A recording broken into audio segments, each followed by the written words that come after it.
Allah ganne gollu lagana qarsa one hasida gunya amana ne ko funya karana angere wori khari o gante hinne neme na me dema asababu ne hasida gukya parce que inke dan ke gana ke dema ngana hinne kati afain kane yakita afai dangininga na go si kharinga qawan gudun kullahu benyana dan tenya na imme khari ken hasida gunya na khar sogo yenkara ngetu nanti kati aga ketebe golini aga mulin sogi kenyi yemanya ngame kawana sogono suata misondangi killenyani suanyi yebegeni aga natina tiganya sogo mafota nante sirono na kura kamanna wara e pinte la falle nandaga bunu digado ande wara daga doki agoli awara gelaga fokita yiri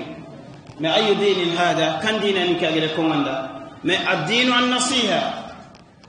ana bi ruqiya tamim bin aus ahadi senyani أتى النبي عليه السلام أتى الدين النصيحة قلنا لمن يا رسول الله عليه السلام قال لله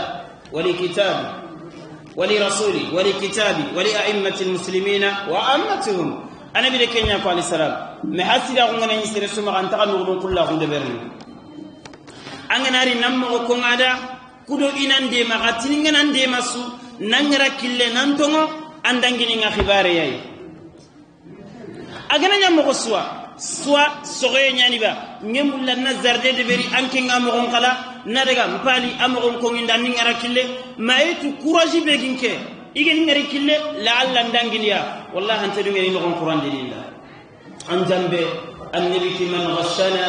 man ghasha falaysa minna angana jambe ampeto yogoy anya sababu ya hatta fi rogo beno ganti jatene fini yogoy on taga nugudun kullahu nyana katime wallahi hasida ko nyani amanya kudan nan kise hasida ko annan qawana manne yeberni dungeti foyi alla gede kebe nyanda tatte wallahi ma alla de fo gebe nyanda am paytin alla na katibe gallem bono nante to alla de manne nyngay daru anti to alla de jare biti manna gede kenya ngada no anti to alla de kekine do manne are jare biya ma anta khala hasida gungana kusofo sere sondome aga serebe hasida gunu ane bonondini antaka to sire ko ngafalle a gollem paage bonono nyai alla ganno ndaga tangana ke ya bure ni yawm al qiyamah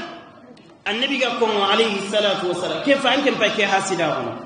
ange magan ku ton bonondini ante jikku sire ko ngakamma anta tiga ndey me ma ko nganjo ngapuka ante mulla hasida gunyana sondome mais amma tu n'entends pas gagner dunia parce que angoli surum patele kine ya yawm al-qiyamah afay dangina nga yawm nani akenta galaime amari ta hasida ko nanya sondome ad hasida ko adiki hasidinya nan ko taga serebe hasida ko hasili fike to renna yakama parce que xaru wa kente sakare fera buranya ne mi ga galle bononi ni mo be menanya ga kebe hasida ko kente tima kempa sakay xenkene akilun ta gonte me kente kama ga ken kana kala toran su sondome bire su agana muri sondome ka fetallam bonnanti nan kere akellan ta Allah ti gana Allah gede ma be nyaara ayaki ke fa an kala ayaki nti kenyi me khalle akumene Allah ku fe nga ne manga parce que akenya kan nan ken khalle ke anan bono ta bire su nan yan ken ti men tan hasira gon alo na yigene dambata su ni dambate me aganan kay kitana kambuna ta fakanti yenga man ken ti men خفاي دغنا لين انت خلا ممكن تومن تنياني ما كنيا تامبينتني اني خن قسينا اياني حمينا ايان تلي دوكي اناري دوكي ايان امبونندي اي ميم تا اني كاماني غاني براجين غيبنا باسكو اغنا جيكو سوكو امبالي ايان كندا براجين جنبولي كنيا لوما كام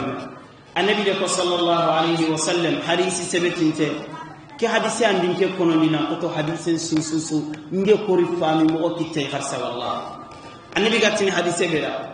ننتي أنا حق ساغندي ساري يوم القيامة غاريني أتي الله تعالى يكيتني قريب تميسون دمينها كي عندين كونون دينا نقطع سويا تميسي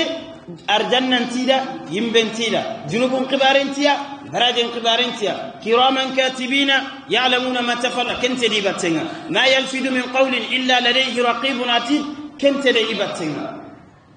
مكتمسي بيجنا كجري تكيلنكي بننت كجري أري تكياتا والله من يمكنون la harakota alla ne ke jege ba gere takki bennu ngay afatele bane ke wunda benne gante ana bennu kubege anire an kanan tambon suka annabi alayhi salam atageni tambon suka dimmabe inanya serinjura hari tamiso hari fere ke fere gele ke dampu kota lenki senga danga ke fere bane yesiki يوم القيامة الله نغسيتني أكني تنبون تبا إنا نسي جرا كي عندين كونون بهر مرة من يانا كمرو هر مرة من بحق لنجاي وحملها الإنسان إنه كان ظلوما جهولا ليعذب الله المنافقين والمنافقات والمشركين والمشركات ويتوب الله على المؤمنين والمؤمنات هر مرة من يانا كمرو تتمسي والله فمن يأمل مثقال ذرة آية بكون تنجني توان جلوكو قرآن نقطو آية سوكي آية فمن يأمل مثقال ذرة خيرا يرى هذا سنة نكرانيا ومن يعمل مثقال ذرة شرا يرى أصل نكرا إتي والله آية تنا بسير كونون بالقرآن نكي آية خبر أننا مثقال ذرة حقي يغنيتي مثقال ذرة أنت ورني فكنا ميكروسكوب نيوتنا فاي أنغام لنا مثقال ذرة أنت فكنا تيغنا تنا ياغا نينتي نيا سوندي نا كوتو فر نا بوغو مانير أننا دبل غولي سيري يوم القيامة نيني الله بارني أننا غولي بوري يوم القيامة نيني الله بارني حاصلي أبدا يوم القيامة بردين تنين دون أمتوما لا هرقنا أمتوما بس النبي عليه السلام مفلسون غني سربي يمتو ade sallu ngerni ade sumu ngerni walakin agan kempa bane do alla naga atellema firdausil a'la walakin agede sorobeni bonondi adi hasidagu ay fokko ngida adi bonondi adi magan kutum bonondi wallahi alla ni hakkun tagandinya andunge wo sawa'un radita am abait andunge wambara wallahi haqqi amma smanangire fokko kila dara nyemea wallahi amenyeme yawm alqiyama yansigindi ni siratu mure amma smanangire jikku beraka jikku والله يا مني مما كم بنعني نسيراتنا الله جمعنا حتى أنا سربي كرين هسرنا جو أن السبب أنا كري يوم القيامة تنالجنا أنت عندهم تيرنا أفرنجا جرومني دابته أجان كرنتون نالسيجي الله لا رسول راجتني يا رب سلني ما قتلتني الله تندي نمنا نجدين كريم نمنا نجدين حسيدا نمنا نجدين بونودي نمنا نجدين واتنجرينا نمنا نجدين مغان كتو أجري ياغولينا أجري لبو الله تندي الله تورنو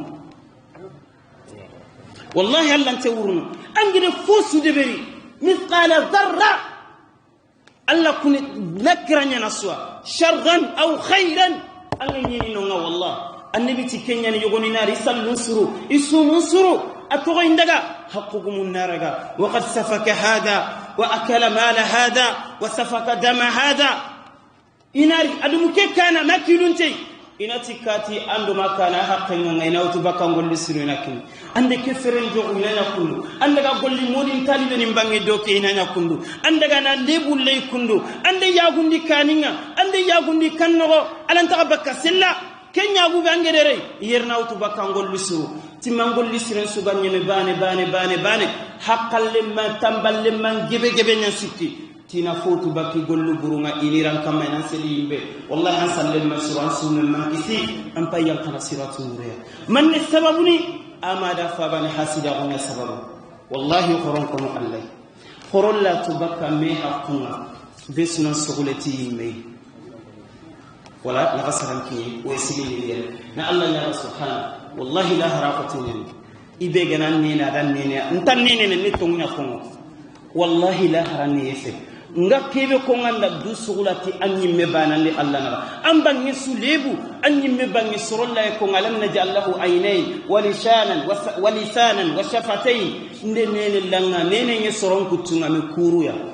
ibn mas'ud talla de neni bani ara serenga ade toru filiranga kudanna fogaben terin kanna magasuko wallahi angana wandi haqqum bogo magafum beno sukisina ka wandi haqqe nyani serge ya rabbal alamin wala inshallah Allah kana dum wafram mubarak amere banana silla isime ma sorobe ni go ma igatelle jara ndengati khayba ngi yetu aya no representant ngamona khayno nga sorobe ni gana gi no kusil yang kana kumuru yana sigiti jara ndum kibare wafram ko sayid silla rameni bara Allah nya Allah gana khair nya ngala ga kuran ko nyimbere tsora o fabo kisma bakir baye adiram men sofare ko Allah nyaga xoni ñande ken Allah ga nek jidi ya rabbal alamin na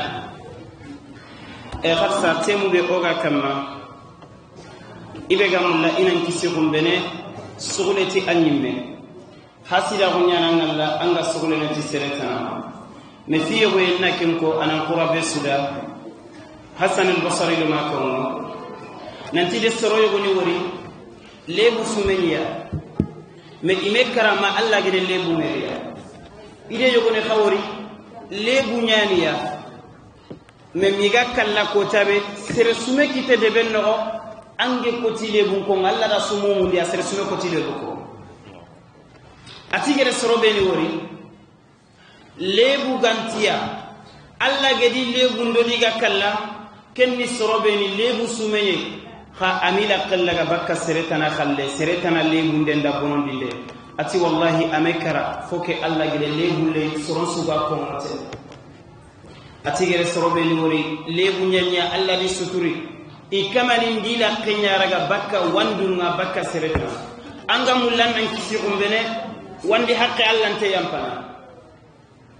ad-dawawin thalatha listini no ngakumbene Allah jomme diwanu yogoni yeno listi yogo yeno nga Allah nte yampana ngana karanan to akam Allah nte yampana khare annabi nte kanjondi ni ken kama diwani yogoni yeno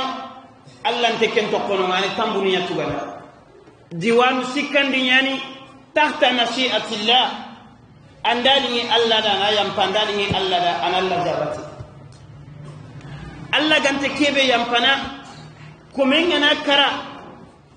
nan to fillanka penkama ma ayanda fotana la khairi mutuba tora bakanka mallage fe ayanda fola aremme kinanga na arjige kinanga Allah gefe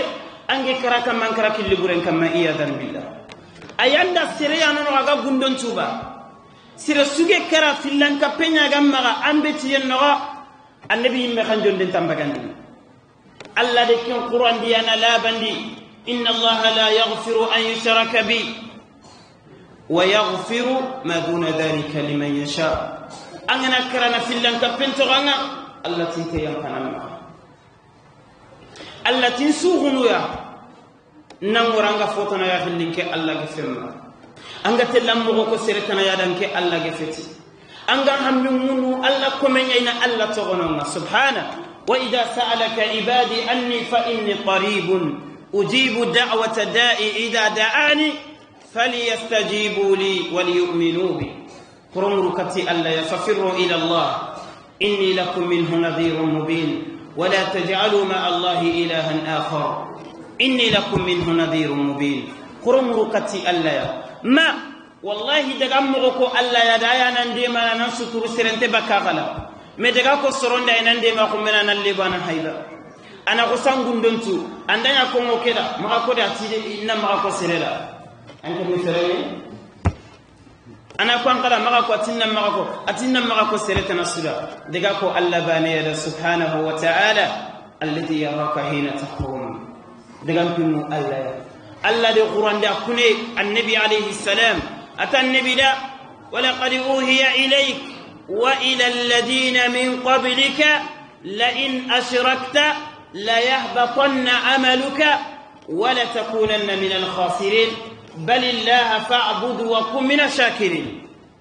الله تعالى نكي يقول النبي سورة الزمر أتي النبي ناكوني الله فيكونني باللام القسم وقد بعد الماد للتوكيد والتحقيق أتي ناكوني النبي ندي وهي مرنا أنا مبصري خوين جدي ورا النبي نمن جبنا سامان كان قد جنبانين كوني جنبانين أننا نقول لسودبر نحن في اللندك فينك الله لا يحبطن عمله محمد نقول لسونا خفنا في اللندك بين problem نيرا وما فهموا الرياء في اللندك بين بتقول ندو كون تاعون أنا رجول لبنان كنيا بنودين إنك أنا دوا كوي غاي كونفرنس كنوا أسوق أفو براجنتي مدارو كونفرنس أنت بون بس كينغ مدو كون تاعو دبرانو دارو من خلّي أنت بنودين دو كون تاعو بنتي كنيا نديفرا مشيركون أنا ركبي ngana fillan ka pendeberi gellinge baliga ko tabe malen kana subono ni kenya ni fillan kapenga na nyangol lande fo ante jofana kengol adanjen ni kenya gelli gelan kin ko tabe gelange bane rawo ko tabe ila yawmina hada malin kana suanya na qasunga wa wajadu ma amilu hadira anangol lun suya bunundini wa qadimna ila ma amilu min amalin faja'alnahu haba'an mansura ani na qoy khiman kulli fankenda sunade fillan kapen ko problem no mira نعم النبي عليه السلام أتاقنا في اللي كفينا قول لسنا غفونا لا هر النبي أنت كسني الله جنا استفكت النبي يقول عليه الصلاة والسلام إن كده كن يانا كلا هلا كم الله كم يبر في اللي كفينا جو فلا لنت يمتنم والله أما مغتو حسيرهم من جو فندني في اللي كفينا حسيرهم نسيرين جو فندني كافرهم لكن يا قصربني جنا الدين قمتنا كفارا حسدا حسيرهم يسببون أو نينا السبب وننيا كافرين بالله نتي الله بس كي أمدو نتي الله نيما كافرين نفسرين الله مسير بيجنا نحاسي ده أمدو نتي الله غير كيبي نيدا تابي مبروك أني أغنى سرون قلونا تو تو تو تا تا تا مبروك أنت نيمة الله نيما نجيبنا نيمة ده والله أنغادو كيبي أمي كيبي أنا نكمل مبروك أغايا أغنى واندي قلونا أنت نيمة فايني حاسي ده أغنى الله ما في الله كفن أمغتو دانزين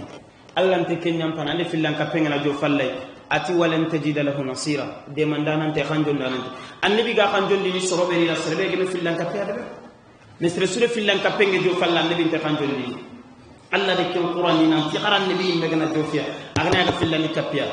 إكن الله تبارك وتعالى أنت تقولنا يمكن أن كن أكمل كن اللي تيمبنا اللي في اللان دي أدورون دمنا خلصتي كن يبورن hakku ko Allah ante danginiya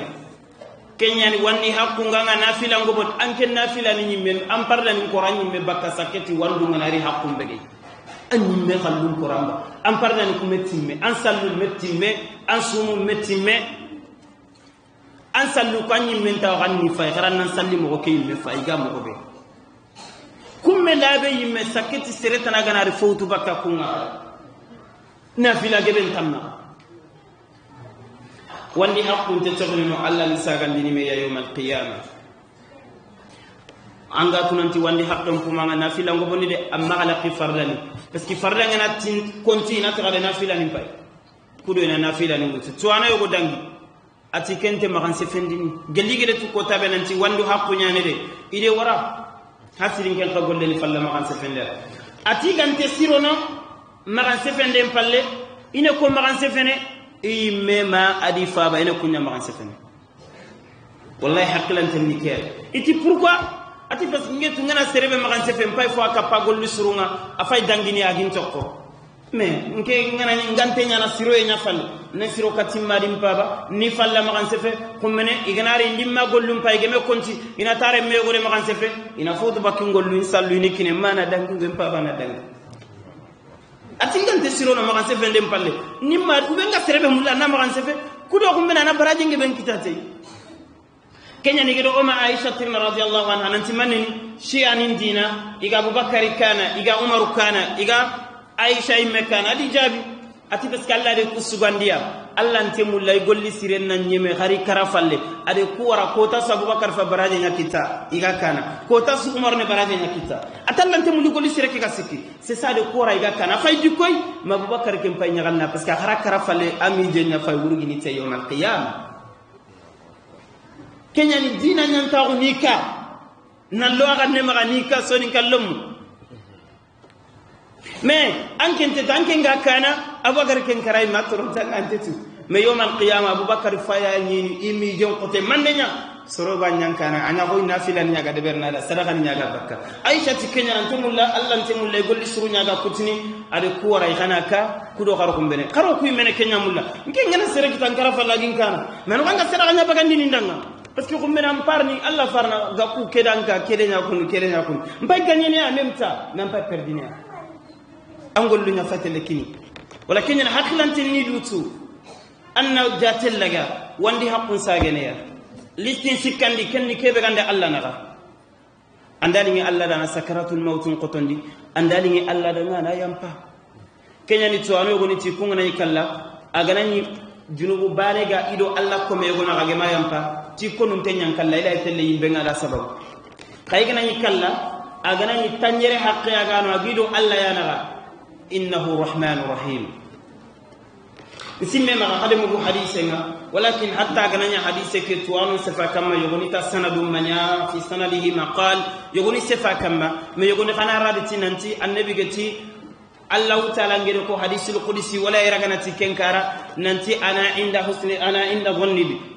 ko men ni jigi no qubanni nyeni nonye angani ke Allah jigi jikem posiranga Allah ta'ala nyeni no kenyana anna jikem posire nyawtu Allah kam nanti yawmal qiyamah ido yugo yerni nante fillan kappe golle wandi hakku fere hakku kunade Allah yana ga junubu ni nyane ka junubu ni kufuma kama igana khencenda fatelle yimbenye tigere khencende ndebiri an qawana ndaga yimbenya aga sambaganga yimbe malaikan num magaida ga telle tigo ke sikkana ya yattajihu simalan yamina ani karam pa ino gempa khoy aga ko ngeme dunge tikitenga c'est pas possible anu aga ane kundu bane ya deberu tallahu ta'ala nati gare illa ni manenya parce que antero no yimbe nga fokan yimme nan dungete yande sikante telle kenyan Allah kite ambandu ngena kenyan gare yimbe lo mu igana telle man fa'tarafu bi dhanbihim al-i'tiraf imantini o dungero yimbe lo sa'ala khazanatuha alam ya'tikum nadhir qalu bala قد جاءنا نذير فكذبنا وقلنا ما نزل الله من شيء إن أنتم إلا في ضلال كبير وقالوا لو كنا نسمع أو نعقل ما كنا في أصحاب السعير فاعترفوا بذنبهم إما أن دمنتي والله أدمون قوانا بيا الله أني ما سنيانت تلالن تبقنا وما ربك بظلام للعبيد وأردوا على ربك صفا لقد جئتمونا كما خلقناكم أول مرة بل زعمتم أن لن نجعل لكم موعدا ووضع الكتاب فترى المجرمين مشفقين مما فيه ويقولون يا ويلتنا ما لهذا الكتاب لا يغادر صغيرة ولا كبيرة إلا أحصاها ووجدوا ما عملوا حاضرا ولا يظلم ربك أحدا فكان يمانا دنيتنا قوانا بيا سنو عند سكان تتلف أرجلنا غنم دنيانا الله رضي الله عنهم ورضوا عنه فكان يمانا دنيتنا ti qad Allah natina yego ke sagani mais pourquoi anga dutima pourquoi anga sikana ti ande golli bure yego anke fangol libure ange manyaba anati la wara ya rab ngede golli bure sule berasure parce que anga tangeti ni kutande nanya nyenya lini da zulzilatil ardu zilzalaha nyenya na rawar ekran ande de beri kundande de beri hada mare mengana lisimi wa qala lil insanu ma laha manne nyenya ngalenki biresu ngaki sankongo na ko ina talla camera nyang koro soron kallen kamma ngeke ki sankongo biresu adi simmandi direct nanti alla camera be ganyi nyenya ren kamma go fini adum nyana 2019 Jeddah aéroport Saudi ay komori ya gare ganyi do batsenga agri Toulouse France o daga do batsenga umra angana yurono kagana idangini ya garunga ya garufu ne Saudi aéroport no kujugu na yurufu ma kenga dangini aga yokunga la no kube ga dangini tapin kamma yogo anda telephone da portefeuille da sakingu tudandaka kada yete gade nga ko en talla camera walillahi almathalu ala yaghur ila daga min kani mursidu nga giddinya ya gara kere dimbati atiri i portable ndaga idi portefeuille ndaga adi sakki sasa ndaga sirga ntiki ya gara ke fini groupe nyai 2019 Saudi Jeddah aéroport ila fe empage daga ati ya gara ke ni ko ntiki ala fayke o daga tahu camera na ordinateur wallahi gelli o bisinga gelli makka da tengina aéroport na bisinga do ya ni camera ngadi bisinna la ga sikka aéroport la pe ide flex lo ya gara ke yin ko lantam ya gara nalli abugu o su ya gani anya fetike binya ayetel no ko ga tuma rojo re anya fay ke nyan abuga tuma fonne adaga zamzam jin ko bono kuma ade ken ko bo ari ayo kumpe se bane anya fay ke anya fo e fay nirni nalli yo kullire ke nalli aga yo kundangindini nalli yo kundanginte yagaretana yande asakimutu ila kitesi ila fayda fay wallahi nya kan jini nyambu nci yawmal qiyamah Allah crossing de jenya hada marum mo camera nya fay ke fi dunya ke dunano o de tu yagarebe gede afay ta khunu do kada mulin ta khunu naam wa hakeda camera ni kuno kundunya na yillandi falle fofo suge passé mi yagare kemenya tunanti cross interni jalla mais Allah radar ni no kam makundunya wallah kumbena Allah na ka ko yanga bane kunduya naam wa hakada tigo ke nata angolli burum pay est ce que faut que fe nyanda sudeberi aw golli sunu qaski de fo bege ay mais duttine minansi kanamani Allah ngeni kallande jikkebe ge karande ke mekara ngeni kallande tunantinne kemere ya nyiri dukani innahu rahmanur rahim anyani hinne en kama Allah ande sura mu wanyaro qur'an nanti junubu yampe suratu ghafir ade joppananti ghafiri dambi wa qabili tawbi shadidil iqab ayam pana fina saranga jofena gantu billagal yaghfiru qabla an yatub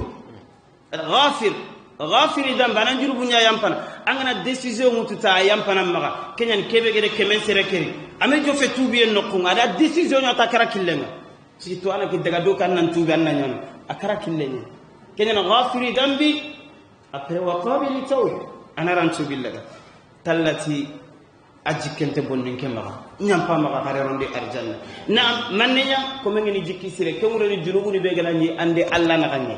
an jikki sire nan yakama alla yampana hinna mande wandi hakun nan daga la wala ngamulla na kebele roga mullontu mako fonga o sumbire dome ona simme surin simma dome on golli dome hasida gona bugunu wallahi ganay ko fonga nte tuma parce que angere seren hasida go mo sallante bakki tege xannen no nabillahi yusuf a akhini dem ida hasida go sudeberi kudo ina de fabe mbarandi me ide rega kudo ina sankundiya ide ro fi ghayabatil jubbi nan tankara imme Allah gere kebe taga yusuf da kenyana ya idi mo sudeberi ide gaga gadan daga ardan yakhlu lakum min wajhi abikum baba magawori me ken yusuf bani allinya yimman ken sumara gadi go konu kebe bekis parce que Allah gana wallahi Allah gana ti makka ina makka mbagani nan yimmen na gani taquta bakka dorente wallahi makka tike bakka wallahi kenyani usulugumu ga ko al hadaru la yuqni min al qadar nantina du mo na du constatation na kellantere ko to sisiginde firawna konwa aga lenyugo khurusni dabihuna abinaakum Allah tikere mebe gam pankamro nani ma famrana anga sikita qatinda fo fabira di magan koro ali ntalla gana tik agana tine getro mbaga nani men na gani soga baka wallahi sunta sunte wala sirilanti sikki Allah kitenda maga du tampindi wallahi sorongara suguleti anyimme kebe khotengeni akonu tengeni angana serebe tuhuma mana jikure ajikufe amenyeme ayokuda anyeme amenyeme yugo kasego do makongo itimane nangante foko serenda anke ngajundante ante sere magan sefere medo mangalla ati meduguti nyimme erer ni ngasakit na foko seretana erer ni meduguti nyimme khallen jate bagande sakit ni lakalo seretana parce que angede mu anga foko seretana anke c'est bon c'est parfait 100% anti mantenyan na meduguti nyimme ambangen sunu lebu anke mas anyime iti kenya angana ni vitrine kanga ma gulla sedi sere angana vitrine kompenga ma gulla sedi sere sino retour ngapanya ngatanga wa hakala kella hala yugo kasego nyinonga tabina atinte sere fokongo sere da parce que don fokongo yogo da etika ti faba golo dimana kambonde natte ti wallahi me kara fu ki gere extra ne Allah di kambo be e ga xandu to kose parce que ane kundunya wallahi sa gene ni angere jikku suro sere sa telle kamunya gemero rek ta kama prayer ne retour ngerni katsan soit na rek tallu mu ngam lenge be problème nga ama andi nyagami adaga bugan xabro xana sengu problème ke be no ngai di bonondi ay gedega mfayto munya ko yugo ni gilli buro ina salli na sumi na nafila ni bagan yuro mun nati baba tuma lemu nenya na kanan tuma kumbene foke be fay tampienga o onde gi fabanu ko ni sengu iyandiro pro ida sunya gami daga idiro mun birandi kenya gami akama kengare akama yuro mun ko nyana fofo soa parce que ngana nyinya sira igede nyinya be to nantin so ngana korobara na makalla bonnoya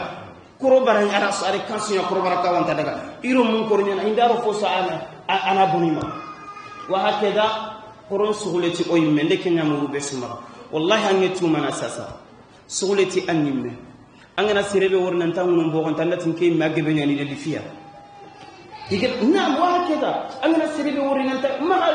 Allah ya man hangal la qallu seretan wallahi angana kenya hasira ko bakkan sonme dungeti falla gere kebe nyanda takko والله الله رفوني من الله رفوني كذا أري كي ورا كان كي أري كي غورا مدروغ تو ما غنى كنترون أن الله أنا ميجرين والله الله يا سبحان الله كان يقول لنا ولا كان يوم غا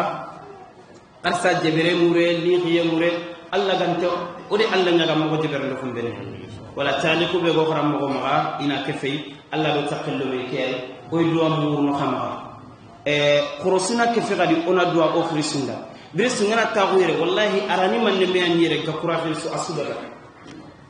السوداء باني باني إذا نبغى تلا هاري كقرآن بيجي يتم رفو بني كانوا سرنتا كانوا مكيتا قرآن دوا فاباني بني كفاتي مسيرة كأرافنا أرام في اللفنا السوداء أتوقع تكوي على يدبوا ما أفادوا كخسون كره خسون تلا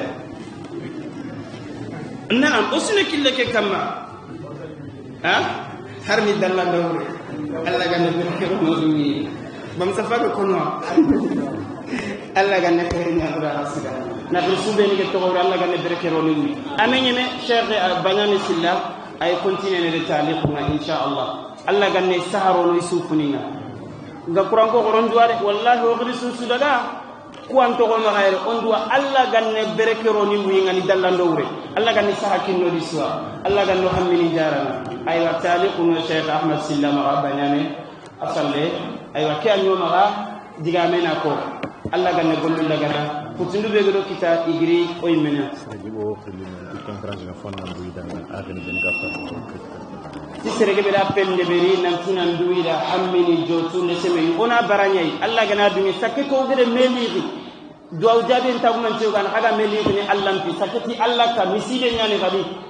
ogan Allah fi Allah no jabiya malaikan nu nyane do batte sir sugira pende beri nangiri jaman pallu mayere qorosuno hammin ko ya Allah Allah no hammini jara krisunere inari dua insha Allah besna wari kula hammin jara ne bi idhnillah ta Allah dume ma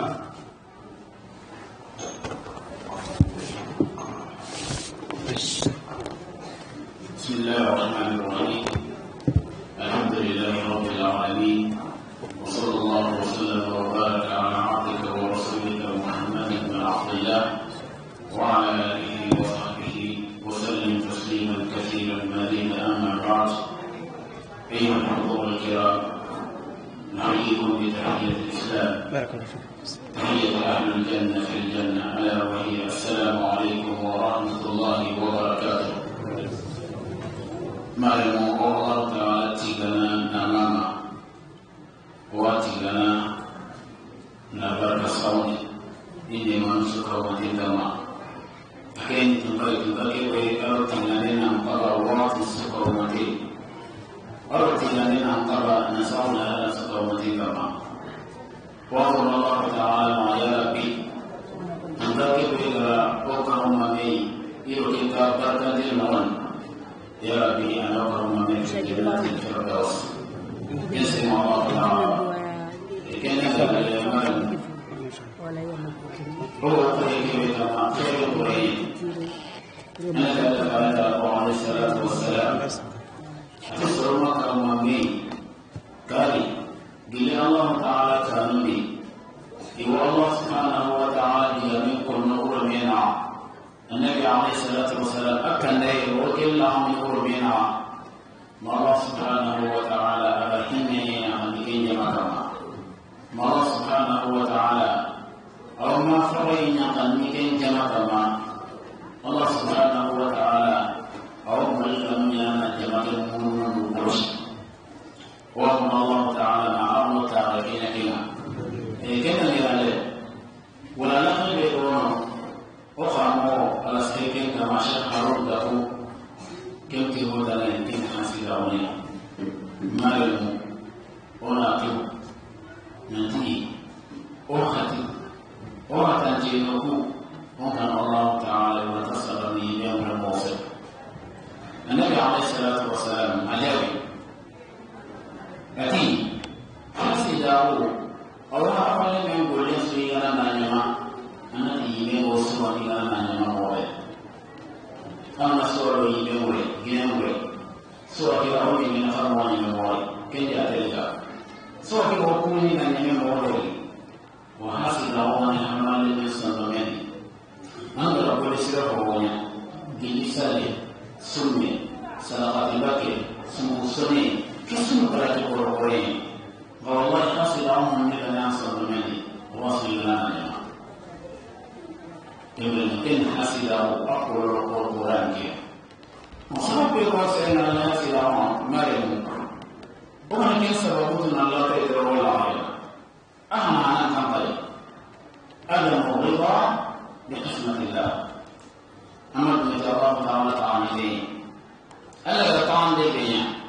لكن هو كمان ورجعني التوراة أنا كنا شيخ الجسد نتوه يسوع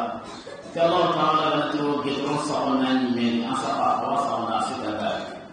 وعلى الكبر لقد سرب دنان يقال ذلك فضل الله يؤتيه من يشاء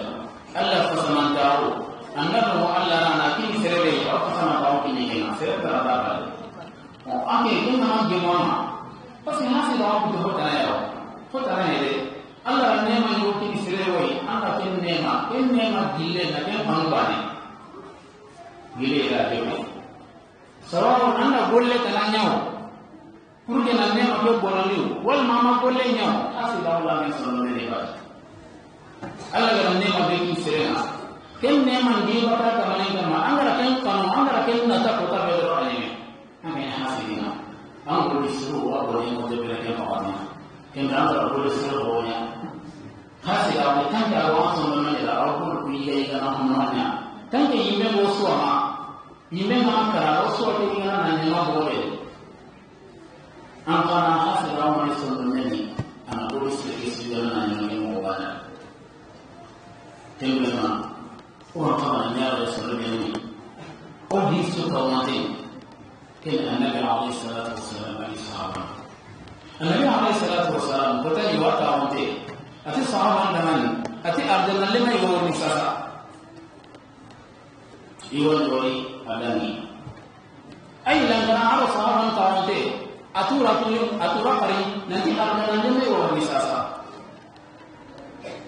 كان يقول لنا سالتني بتوسي كامي أقري أتي أرجل لما يقول نساسا ibu bapa kita di mana ni? Mama nak kena apa yang nak bikin? Sahabat anda, sahabat anda dia kile dewan ma, unda khair dengan serba ma, wa ya orang mungkin khair, bunga wa kita nak mau beri, nanya kemana kaya ngabe? Abdullah ibn Amr bin Al-As, akan jika kota naik ke gini nanti kita jumpa bate, nak orang burung nasi.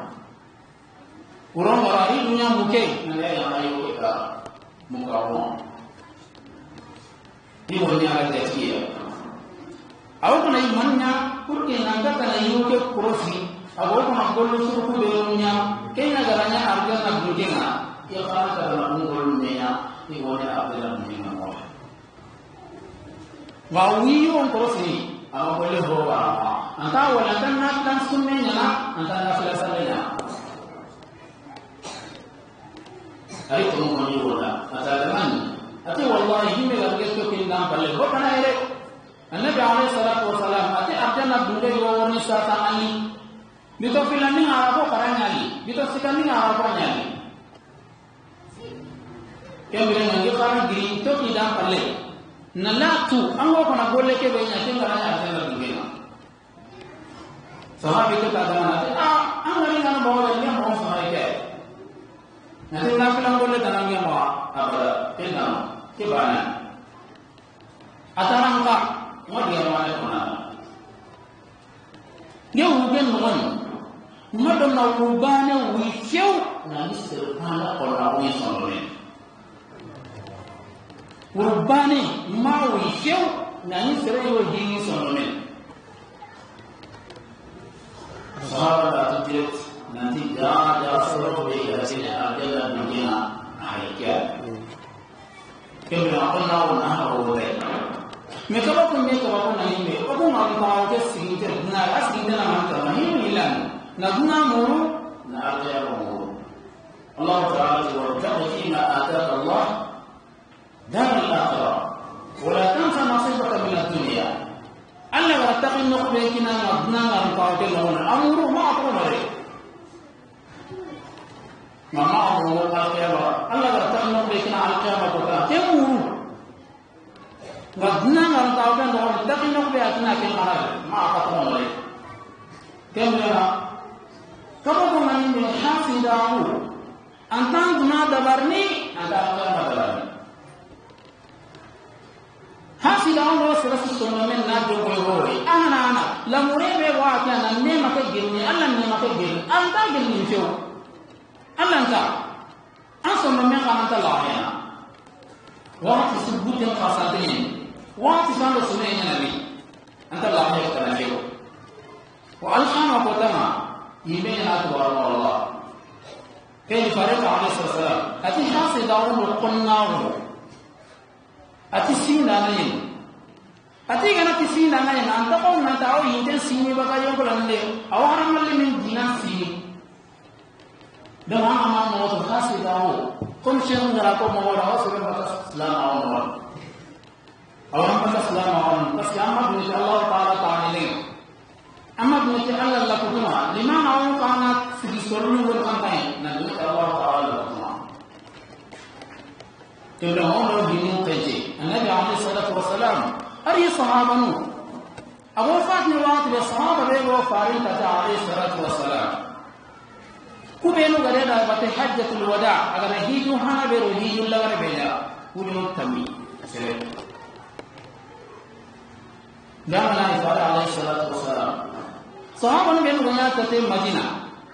أكبر لمكو بينو كارنا مدينة سلسو غونو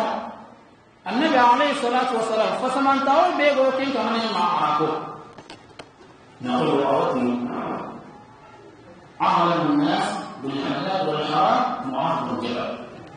صحابة النبي أتي سربه حلال وحرام وتو موصي عاصي نقط عاصي معاذ بن جبل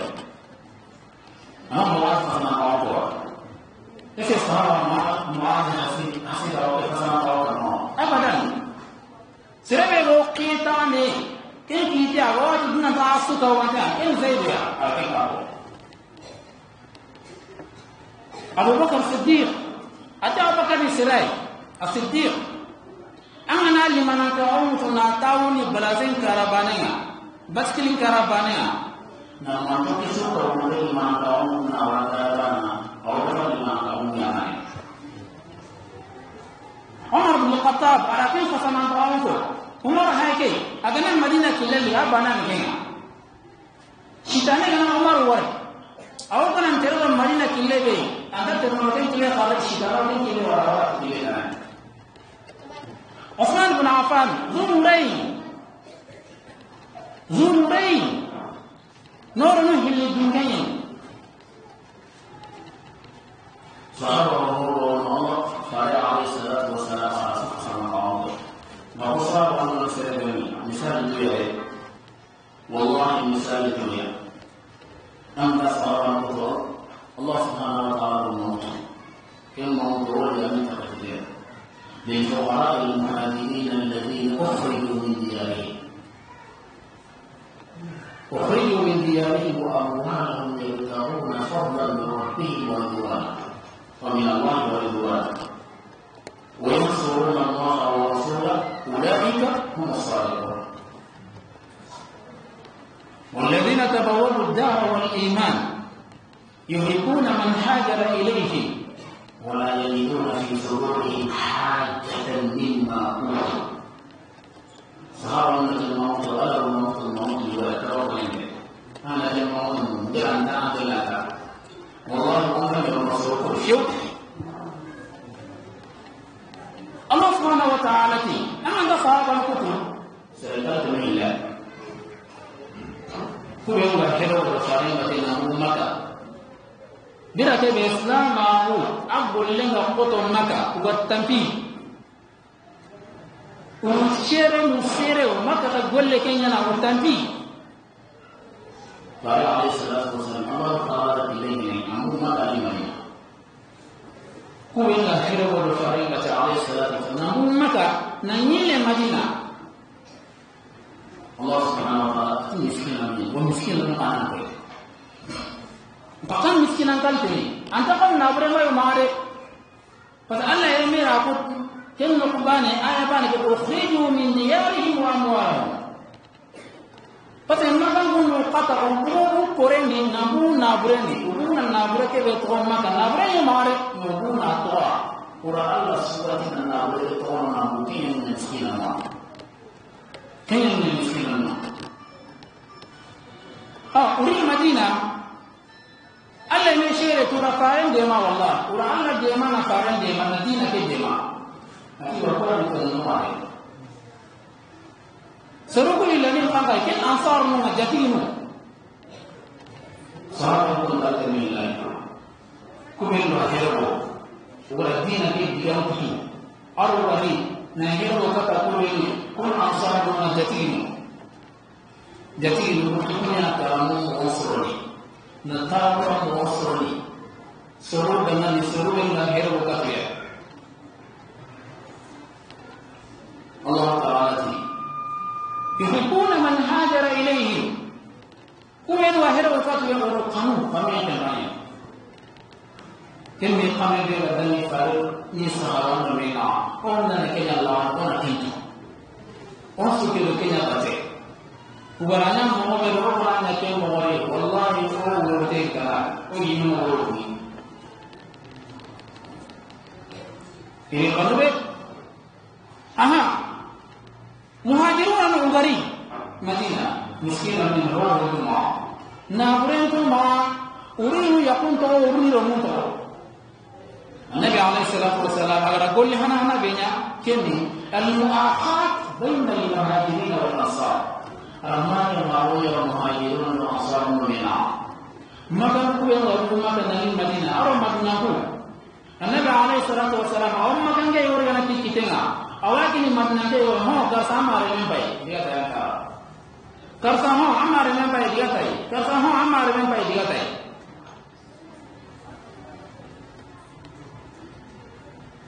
Madinah pun nama pilihan dia buka